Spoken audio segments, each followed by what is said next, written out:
গতকালকে আমার সোনামণিটাকে অন্য একটা বিড়াল কামড় দেয় এবং ওর রানের কাছে ছিলে ফেলে অনেকটা জায়গায় দেখাই যাচ্ছে। এই যে আঘাতগুলো, ওর আরেকটা আঘাত ওই পাশে, ওইটা তো হচ্ছে ধরতে দেয় না।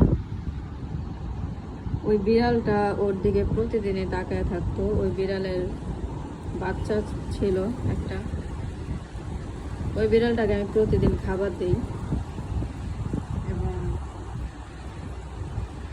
আমার আম্মু দেয়। তো আমি ভেবেছিলাম যে হয়তো ওর দিকে এমনি তাকায় ছিল, তো আম্মুর সাথে আমি কথা বলতেছিলাম ওকে ছাদে খেলতে দিয়ে।